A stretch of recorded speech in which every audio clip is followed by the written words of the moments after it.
Voici 5 joies précieuses qui attendent ceux qui sont prêts à s'immerger dans le discipulat avec Jésus. Voulez-vous connaître ces joies? Premièrement, la joie d'une vie qui a un but. Jésus fait une prédiction audacieuse concernant tous les disciples qui choisissent de le suivre. Car celui qui voudra sauver sa vie la perdra, mais celui qui la perdra à cause de moi la retrouvera.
La joie est une émotion et nos émotions sont dictées par les pensées que nous entretenons, conscientes ou inconscientes, bonnes ou mauvaises.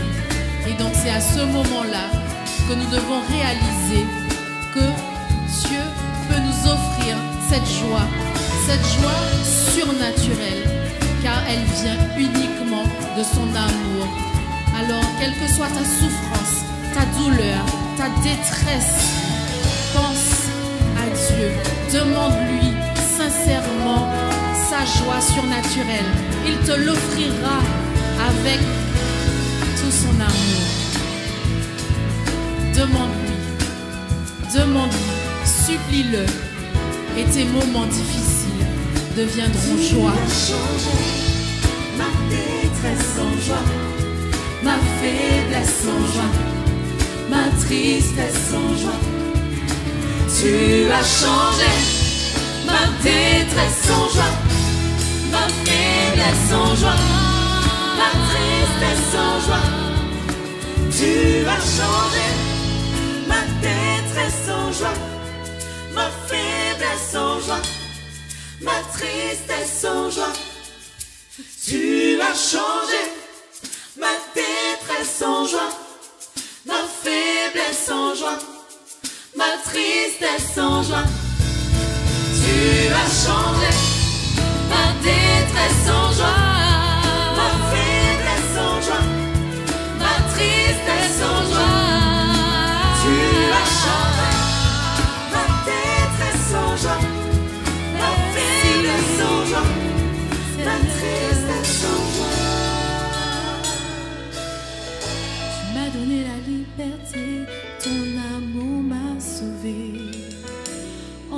trouvé la paix, tu m'as relevé.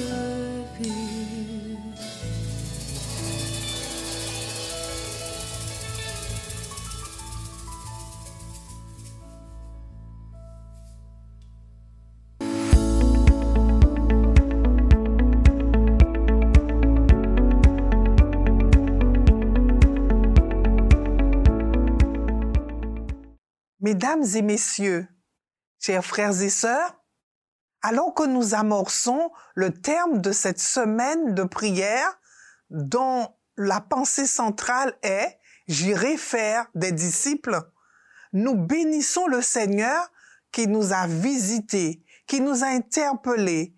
Nous lui rendons grâce pour toutes les bénédictions reçues au cours de cette semaine. Et nous croyons que notre vie ne sera plus comme celle que nous avions auparavant.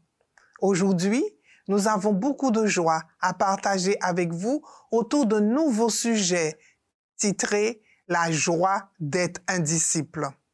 Prions ensemble. Merci notre Dieu pour ton amour. Merci pour cette semaine de prière mondiale que tu donnes à ton peuple, à tes enfants, afin de nous interpeller sur le discipulat. Oui, Seigneur, merci de nous avoir parlé. Et maintenant, nous sommes prêts à faire des disciples, à être un disciple et à faire des disciples. Merci de nous aider. Et aujourd'hui, tu veux nous enseigner à être dans la joie du discipulat. Merci de nous aider à être des disciples joyeux, et que nous puissions propager cette joie autour de nous. Nous t'avons prié dans le nom de Jésus. Amen. Et oui, nous disions, aujourd'hui, le titre de notre réflexion est, dans le cadre de cette semaine de prière, la joie d'être un disciple. Oui, vous avez certainement lu dans votre Bible plein d'épisodes concernant Pierre. Et Pierre, c'est le disciple impétueux. Et si on vous demande qui est-il, il est sûr de lui, qui a sans doute posé l'une des meilleures questions de toutes les Écritures.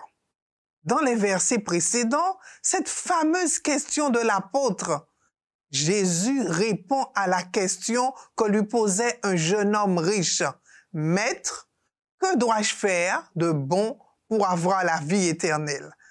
Ce texte se lit dans Matthieu 19, le verset 16.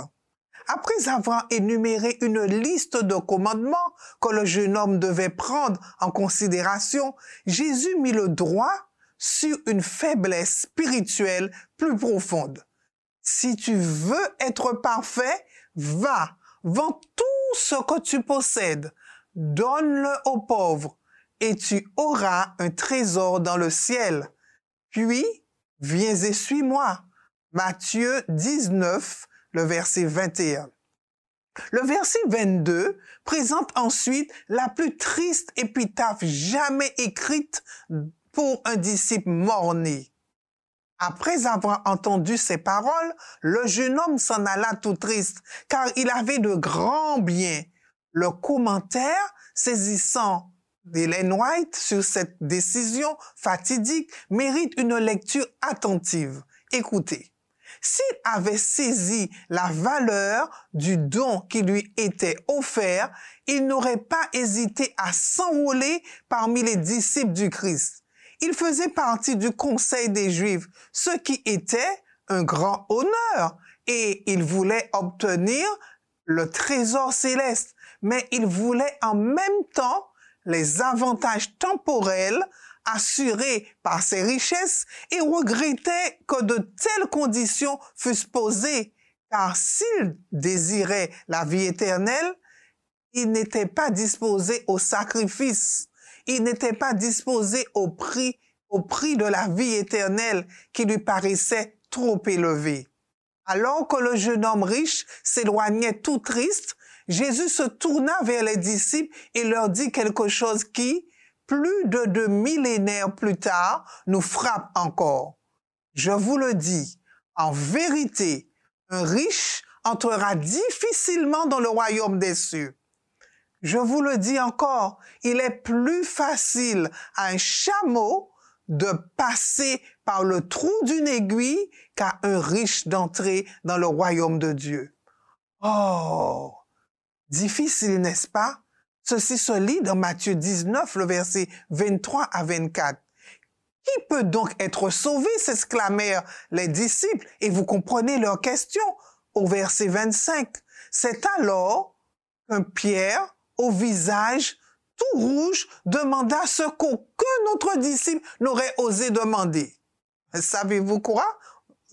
Vous connaissez la question de Pierre. Voici, nous avons tout quitté et nous t'avons suivi. Qu'en sera-t-il de nous? Qu'est-ce que nous allons gagner au change? On ne peut reprocher à Pierre d'avoir posé cette question. Après tout, Jésus parlait souvent du coût du discipulat. Comme dans le verset suivant, si quelqu'un veut venir après moi, qu'il renonce à lui-même, qu'il se charge de sa croix et qu'il me suive. Dans Matthieu 16, le verset 24, nous savons que le discipulat a un coût, mais y gagnerons-nous au change? La réponse est oui. Voici 5 joies précieuses qui attendent ceux qui sont prêts à s'immerger dans le discipulat avec Jésus. Voulez-vous connaître ces joies? Premièrement, la joie d'une vie qui a un but. Je répète, la joie d'une vie qui a un but. Jésus fait une prédiction audacieuse concernant tous les disciples qui choisissent de le suivre. Car celui qui voudra sauver sa vie la perdra, mais celui qui la perdra à cause de moi la retrouvera. Matthieu 16, le verset 25. Oh, y a-t-il de plus grand chagrin dans la vie de celui qui n'a jamais pu trouver le but pour lequel il a été créé? Ici, Jésus promet que tous ceux qui mettent leur vie à son service trouveront la vie pour laquelle ils ont été créés. Quel bonheur! C'est le change, c'est le prix à gagner, dont une partie consiste à devenir pécheur d'hommes. Quel privilège à pouvoir gagner des personnes à Jésus. Une vie remplie de buts et une vie remplie de joie. Deuxièmement, la joie de l'acceptation inconditionnelle. L'une des choses que j'aime le plus de mes parents, c'est leur volonté de m'accepter et de m'aimer même lorsque je les déçois. Mais aussi merveilleux que mes parents soient, leur acceptation de moi ne peut se comparer à celle de Jésus.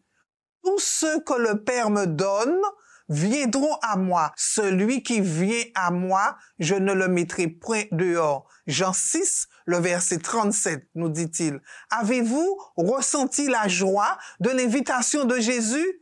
Viens à moi, tel que tu es, laquelle procède de son acceptation, mais pas avant que celui-ci ne nous accepte inconditionnellement. Troisièmement, la joie de l'amitié avec Jésus et Dieu.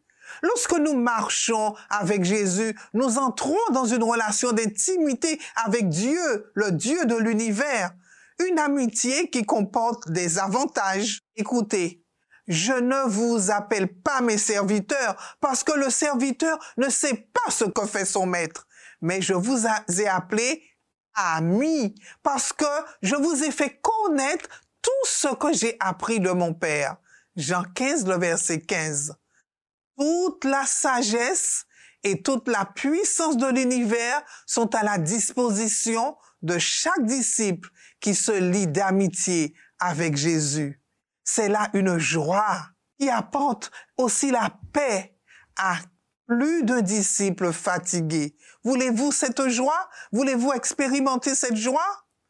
Quatrièmement, la joie de la guérison, du repos et de la restauration. Dans un monde de pandémie et de péril, cette joie vaut à elle seule amplement le prix qu'il en coûte de suivre Jésus. En ce moment même, le Seigneur nous invite en ces termes.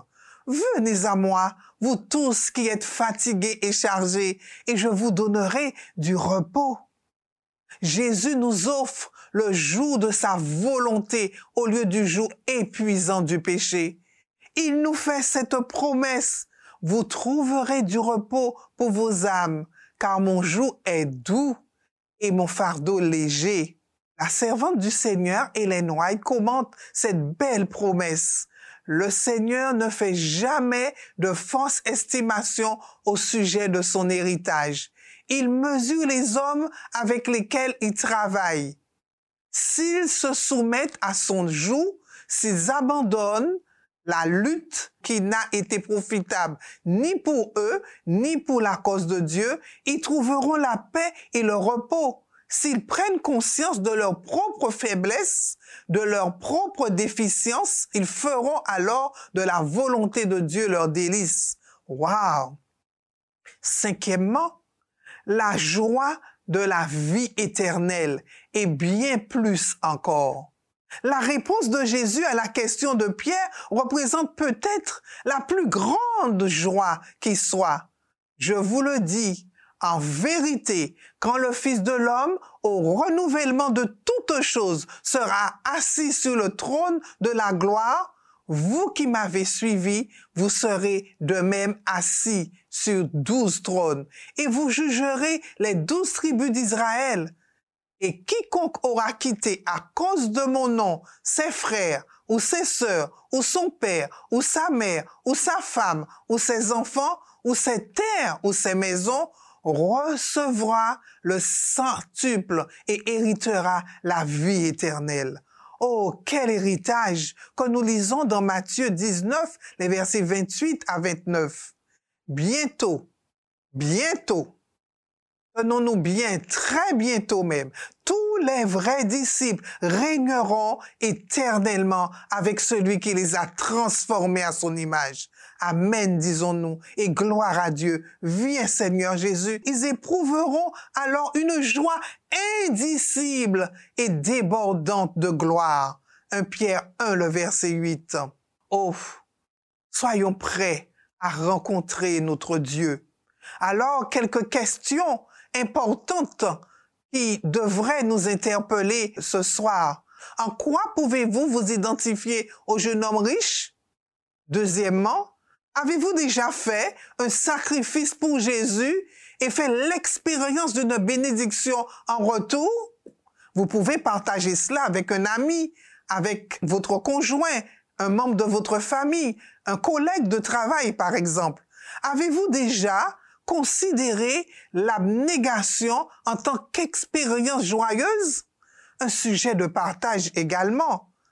3 sujets qui nous aident à réfléchir sur les bénédictions et les joies que peuvent nous apporter le service, le discipulat.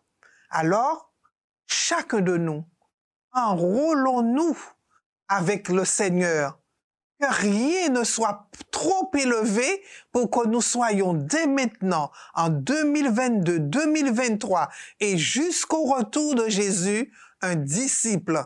Et lorsque Jésus reviendra, que nous entendions ces paroles qui résonnent à notre esprit et à notre cœur. C'est bien bon et fidèle serviteur. Tu as été fidèle en peu de choses.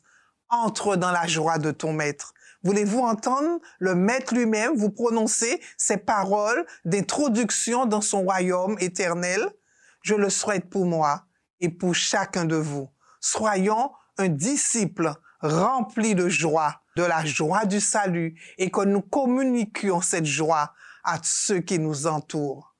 Que le Seigneur nous bénisse tous et nous garde. Prions ensemble. Notre Dieu, notre Père, merci pour cette interpellation du jour. Merci parce que au cours de la semaine, de cette semaine spéciale de prière, tu nous interpelles sur le discipulat. Tu voudrais, Seigneur, que nous soyons vraiment en connexion totale avec toi et que nous répandions l'héritage que tu nous as donné autour de nous, que nous fassions connaître à ceux qui nous entourent déjà dans notre famille, dans notre proche parenté, dans notre voisinage, nos collègues de travail, nos amis de classe, d'université, que sais-je, que Jésus revient bientôt et que Jésus les aime avant tout. Merci de nous aider à être prêts à le faire et à le dire et que nous soyons déjà le message, un message joyeux, un message dynamique, un message qui annonce que Jésus revient et que Jésus les aime. Aide-nous à l'expérimenter et de telle sorte que nous soyons en même de pouvoir partager avec les autres. Merci Seigneur. Viens et règne dans notre vie. Dans le nom de Jésus, nous t'avons prié. Amen.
Je n'ai pas mérité autant d'amour et je ne suis pas digne de ton pardon.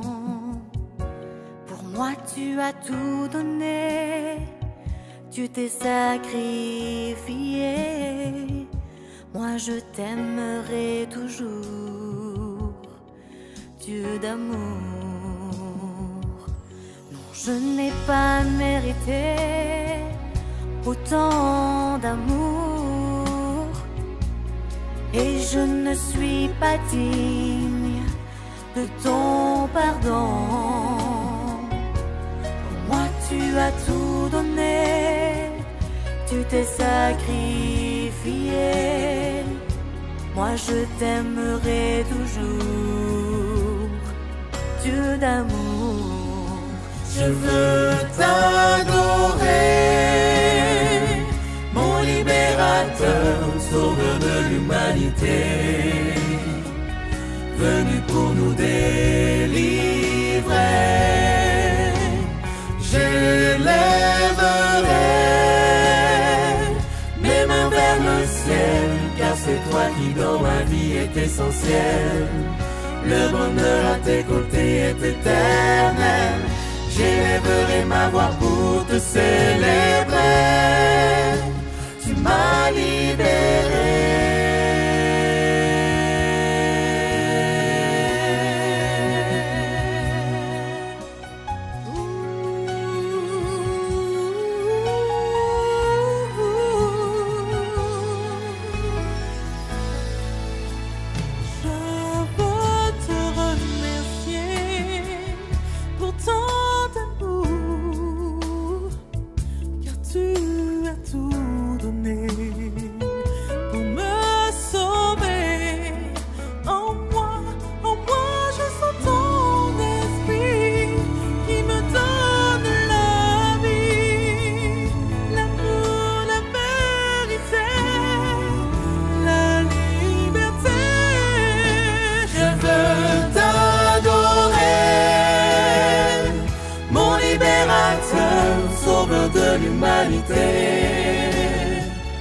Venu pour nous délivrer. J'élèverai mes mains vers le ciel, car c'est toi qui dans ma vie est essentiel. Le bonheur à tes côtés est éternel. J'élèverai ma voix pour te célébrer. Tu m'as libéré. Je te louerai, te chanterai, t'exalterai. t'adorerai, je suis libre, oui, libre. Je te louerai, te chanterai, t'exalterai, t'adorerai, je suis libre, oui, libre. Je te louerai, te chanterai, Je te t'exalterai, louerai, je te chanterai libre, oui, libre. je te louerai, Je te te chanterai, louerai, t'exalterai, mon t'adorerai, sauveur, je suis libre en toi, Jésus. oui, libre. Alléluia.